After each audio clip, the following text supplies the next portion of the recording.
A paz do Senhor Jesus, um bom dia, uma boa tarde, uma boa noite para você, amigo, irmão, que acompanha aqui a nossa reflexão bíblica ou momento devocional.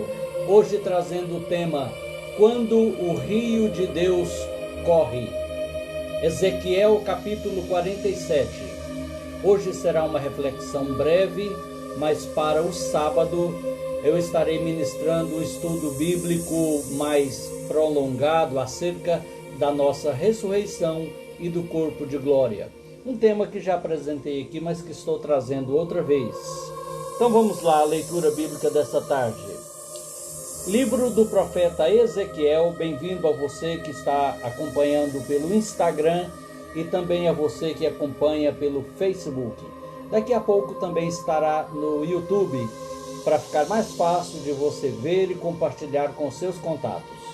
Bem, Ezequiel 47, do verso 1 em diante, que diz: Em seguida ele me levou novamente à porta da casa, e eis que as águas surgiram por debaixo da soleira da casa em direção ao leste, porque a frente da casa ficava em direção ao leste. E as águas desciam de debaixo do lado direito da casa ao lado sul do altar. Então ele me levou para fora pelo caminho da porta, do portão, em direção ao norte, e me conduziu pelo caminho de fora, até o portão exterior, pelo caminho que olha em direção ao leste. E eis que ali corriam as águas do lado direito. E quando o homem que tinha um cordel em sua mão saiu em direção ao leste, ele mediu 1000 côvados e me levou através das águas. As águas estavam pelos tornozelos. Novamente ele mediu 1000 e me levou através das águas. As águas estavam pelos joelhos. Novamente ele mediu mais 1000 côvados e me trouxe através. As águas estavam pelos lombos, isto é, pela cintura. Em seguida ele mediu mais 1000 côvados e já era um rio, pelo qual eu não conseguia passar andando, porque as águas eram profundas, águas para se nadar, um rio pelo qual não se podia passar andando. Então ele me disse: Filho do homem, tu viste isto? Então ele me trouxe e me fez retornar à margem do rio. Ora, quando eu havia retornado, eis que na ribanceira do rio havia muitas árvores, de um lado e do outro. Então ele me disse: Estas águas saem em direção à nação do leste, e desce para dentro do deserto, e vai para dentro do mar, sendo que levadas ao mar, as águas serão curadas. E sucederá que cada coisa que vive, que se move, para onde quer que os rios venham, viverá. E ali haverá uma grande multidão de peixes, porque essas águas chegarão lá, porque serão curadas, e cada coisa viverá por onde este rio passar. Amém. Glória a Deus. Boas-vindas a todos que acompanham pelo Facebook e pelo Instagram. Quando o rio de Deus corre. Nesta passagem de Ezequiel 47, nós temos uma profecia com uma aplicação histórica que vai acontecer no milênio, quando Jesus voltar em glória, não para o arrebatamento, mas para reinar, para estabelecer o seu reino, julgar as nações e estabelecer o seu trono milenial. E essa vinda será física, visível. Ele estará fisicamente na terra, diferente do arrebatamento. A Bíblia diz que os seus pés tocarão o monte das oliveiras, o qual se fenderá para duas bandas. E é nesse momento que vai se cumprir essa profecia. Um rio, um ribeiro nascerá do Monte das Oliveiras e vai correr até o Mar Morto e vai sarar as águas do Mar Morto, onde nada se vive. mas ali haverá vida tanto de plantas quanto de peixes, quanto das demais espécies animais. Esta é a aplicação profética literal. No entanto, como muitas outras passagens bíblicas, esta também tem uma aplicação profética no sentido espiritual, porque aponta para o rio do Espírito Santo de Deus, o rio da graça, o rio de Deus em nossas vidas.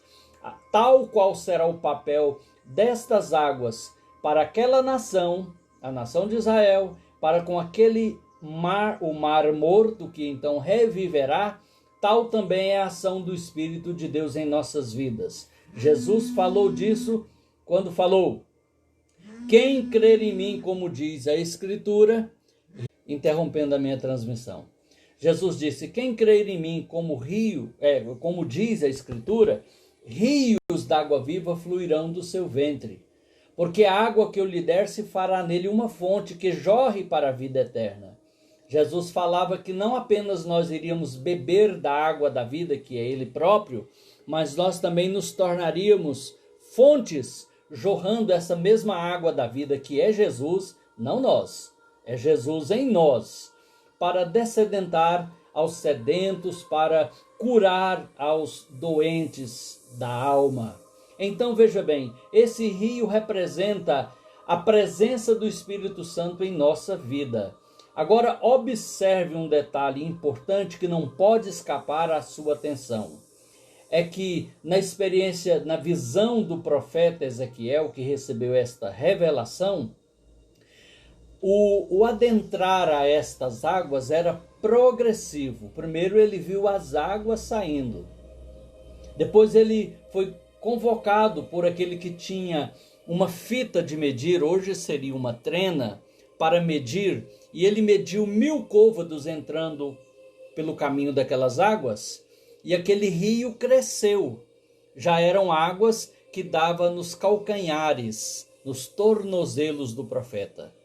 As águas aumentaram, porque assim, a obra do Espírito Santo, a comunhão do Espírito Santo, o agir do Espírito Santo em nós é crescente à medida que a nossa comunhão, a nossa experiência, a nossa entrega aumenta, a nossa experiência com Deus também se aprofunda através do seu Espírito Santo. Mas temos que andar, não podemos ficar estagnados, parados no mesmo lugar. Temos que prosseguir na vida cristã. Temos que desenvolver a nossa salvação com temor e tremor. Isso significa uma maior conversão, uma maior santificação pessoal a cada dia, a cada instante de nossas vidas. Então, o anjo que guiava o profeta o convocou para andar mais 1000 côvados, medindo com aquela fita. E ao andar mais 1000 côvados, já eram águas que davam pelos joelhos. Você já pode imaginar um pequeno ribeiro, um córrego, onde as águas dão nos joelhos. E então mediu mais 1000 e as águas davam na cintura. Depois que mediu mais 1000, as águas eram profundas, que não dava pé, como a gente costuma dizer. Não se podia passar andando, mas tinha que nadar. Isso mostra a progressão da nossa intimidade, do nosso relacionamento com Deus. Se o profeta não tivesse andado na graça, no rio da graça, ele teria ficado na porta do santuário, vendo apenas as águas pouquinhas saindo de debaixo do altar. É assim que muita gente ainda está hoje, na graça, no evangelho, na vida cristã, apenas vendo, apenas observando o que Deus faz na vida das outras pessoas, através de outras pessoas, mas não tem suas experiências pessoais com Deus, ainda não experimentou desse rio que passou na minha vida. Parece até que o meu xará, o Paulinho da Viola, quando compôs aquele samba, foi um rio que passou na minha vida, até parece que ele sabia dessa passagem. Não sabia. Ele também, pelo que sei, ainda não conhece esse rio. Mas esse rio passou na minha vida. Eu estou adentrando a ele, às vezes um pouco mais para o raso, às vezes um pouco mais ao profundo, mas eu quero cada vez mais mergulhar nessas águas, nadar nas águas do Espírito, no oceano do Espírito, irmã Eide, como diz aquele cântico tradicional que cantamos. Então observe, para crescer na comunhão com Deus tem que avançar na vida cristã, aprender e fazer, ouvir, entender e praticar, não apenas ouvir ou saber. O evangelho não é apenas uma questão de entender ou de saber, é uma questão de fazer, de crer, e crer é fazer, né? Crer é também obedecer. Ninguém de fato creu até que tenha obedecido. Então, esta passagem, ela nos convoca ao aprofundamento da nossa comunhão, da nossa intimidade com Deus. E nesta hora eu quero perguntar a você, como vai a sua vida com Deus? Como está a sua intimidade com o Espírito Santo?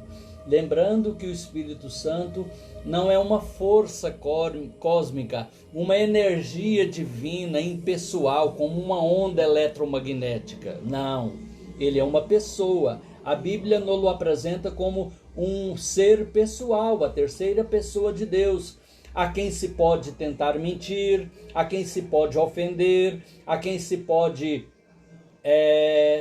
ultrajar, a quem se pode desagradar, entristecer.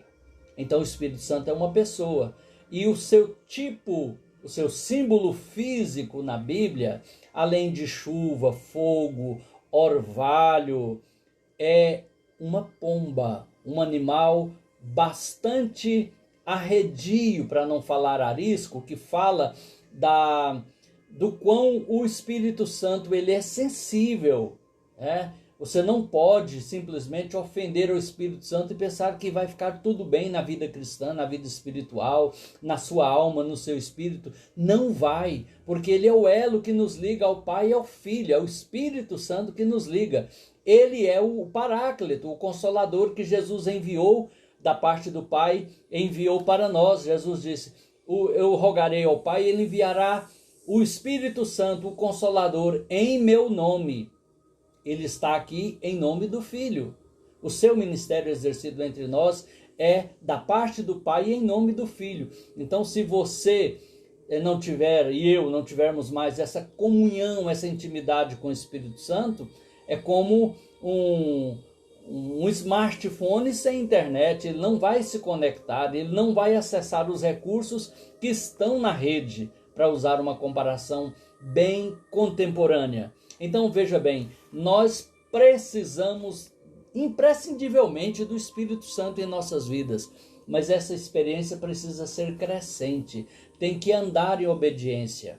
O profeta andou em obediência e a revelação foi sendo progressiva, gradual, aumentando para ele, ao ponto de, depois de andar 4.000 côvados, ele já estava num rio que se podia passar a nado. E aí ele então foi levado à margem do rio. E ao chegar à margem, ele percebeu os efeitos daquele rio por onde o rio passava. Ele sarava as águas do mar, que são salgadas. A do Mar Morto, então, salgadíssima, totalmente ácida, tóxica, da qual não se pode beber e na qual não vive nenhuma espécie, nem de plantas e nem de animais, porque são totalmente estéreis. Mas quando as águas do rio de Deus chegar naquele mar, ele vai se tornar sarado, diz a Bíblia, curado. Como tem sido a vida das pessoas que você conhece? Quantas pessoas que estão como o Mar Morto? São estéreis, não conseguem gerar nada de bom, nada que agrade a Deus, uma adoração verdadeira, um culto genuíno, agradável e aceitável a Deus. Quem sabe a sua própria vida tem sido assim alguns dias, uma vida estéril, uma vida amarga, que não consegue gerar vida, dar vida para outras pessoas que precisam também de receber a vida de Deus. Mas quando o Espírito Santo nos alcança, quando ele nos enche, quando Ele nos sara, quando Ele nos cura, nós não só temos vida, mas nós também damos vida. Nós não somente temos da água da vida, mas nós também nos tornamos uma fonte que jorre água da vida e para a eternidade, não é por um tempo limitado, é durante toda a nossa existência. Então, nesta hora, queridos amigos e amigas que acompanham aqui o nosso momento de reflexão, eu deixo com você esta exortação, esta palavra de encorajamento. Permita que o rio de Deus corra em sua vida. E também obedeça ao ponto de andar, de aprofundar, entrando mais e mais nas águas desse rio. Lembrando que esse rio, o rio do Espírito Santo, ele corre no leito da palavra. Ele não age, não atua, não opera fora dos parâmetros bíblicos. Ninguém por aí tem o direito de inventar operações ou ações do Espírito Santo que não estejam concordes com a Bíblia Sagrada. Porque o rio corre no leito. Quando um rio sai fora do seu leito, você já sabe, é enchente, inundação e desastre. Mas o rio do Espírito Santo não corre fora do leito da palavra. Por isso que é muito importante que você conheça a Bíblia, que você estude a Bíblia, que você medite na Bíblia, mas sobretudo que você obedeça à Bíblia Sagrada, para que o Espírito Santo tenha o espaço, a liberdade de operar em você, fazendo correr em sua vida este rio de Deus. Quando o rio de Deus corre, a vida, a cura, a restauração. Que Deus te abençoe nesta hora, no poderoso nome de Jesus. Sim, é uma reflexão mais breve, é um momento de reflexão. Para sábado teremos um estudo bíblico mais prolongado, trazendo o tema a nossa ressurreição e o corpo de glória. Um tema para mim palpitante, que eu gosto muito. Que Deus te abençoe no nome de Jesus e deixe o rio de Deus correr na sua vida. Amém?